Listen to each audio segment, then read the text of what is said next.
Good evening, students. Today I am going to explain you electric motor. We are very familiar with motor. What motor does? When we switch on motor, it will lift water from ground floor to the tank. So, from this we can conclude that motor is a device which converts electrical energy. We are switching on motor. It means we are giving electrical energy to the motor. So it is converting electrical energy into mechanical energy. So motor is a device which is converting electrical energy into mechanical energy. So motor is a device which is converting electrical energy into mechanical energy. Now, on what principle does motor works? Motor works on the principle of magnetic effects.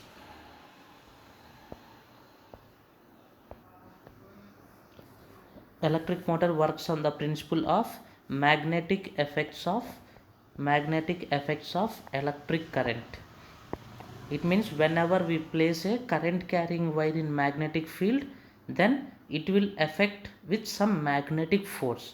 So that is why electric motor works on the principle of magnetic effects of electric current.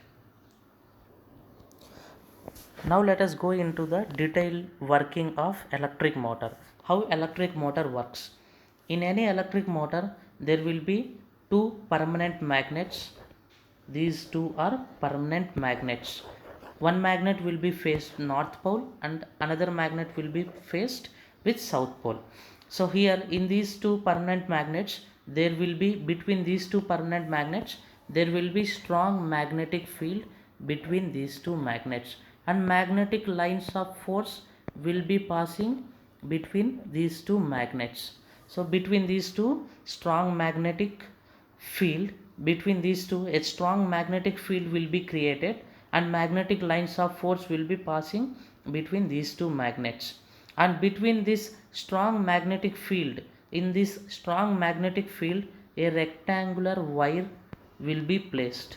A rectangular wire will be placed. If we place set of such rectangular wires, then they are called as armature. If we place set of such rectangular wires, then it is called as armature. Now in this rectangular wire, when we pass current in this rectangular wire, then here in this rectangular current carrying wire there are four parts. This is one part, this is second part, this is third part, and this is fourth part. This is first part, this is second part, this is third part, and this is fourth one. So here first, if you observe this wire and this wire, if you observe these two wires are parallel to the magnetic field. These two wires are parallel to the magnetic lines of force. These two wires are parallel to the magnetic lines of force.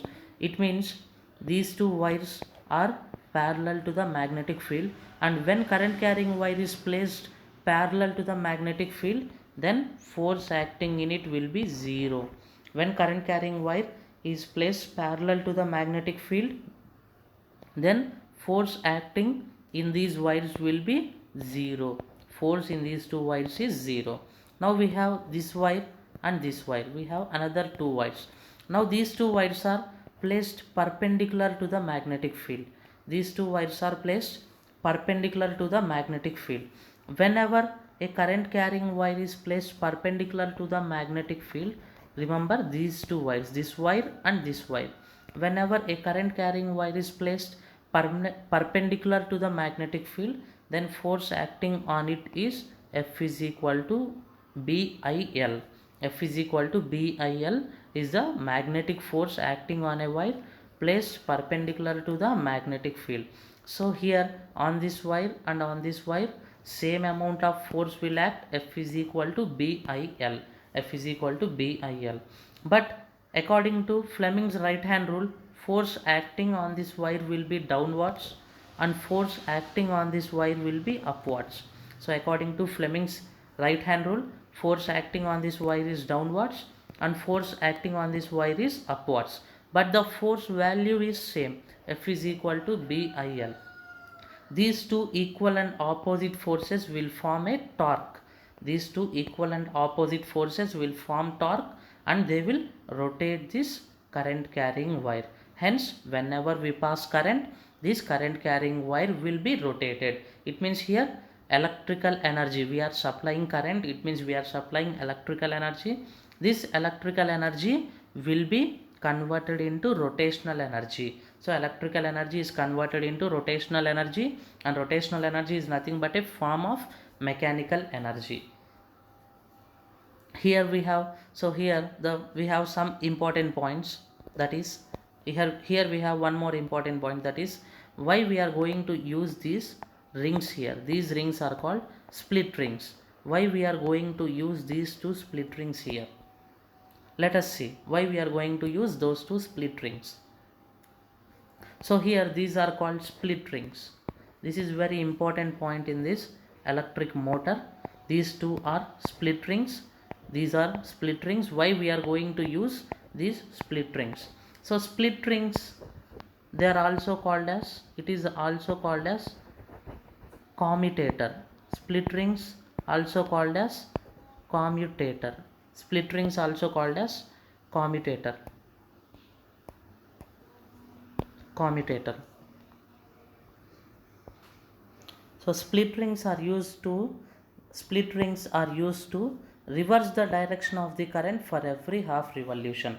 Split rings are used to reverse the direction of the current for every half revolution, and split rings are always used in DC current only. Split rings are always used in case of DC current, that is in case of DC motor or DC generator. Split rings are always used in case of DC motor or DC generator. They are always used in case of DC current only. And split rings will be always in semicircular shape. They will be like semicircular shape. And I request you, do not get confused with slip rings. These are slip rings. Slip rings will be slip rings. Slip rings will be in circular shape. Do not get confused with slip rings. Slip rings will be used in, always they will be used in AC generator or AC motor or AC current. Remember, slip rings are always used in case of AC, whereas split means semicircular rings will be always used in case of DC, and slip means circular rings are always used in case of AC current. Whereas split rings have a specific purpose. Split rings are always used to reverse the direction of the current for every half revolution. Split rings, they have a specific purpose. They are always used to reverse the direction of the current for every half revolution, whereas slip rings do not have any specific purpose. They are just used to maintain the contact with rectangular coil. They are just used to maintain the contact with rectangular coil. They are used to maintain the contact with rectangular coil. Yes, I hope it's clear. Thank you everyone.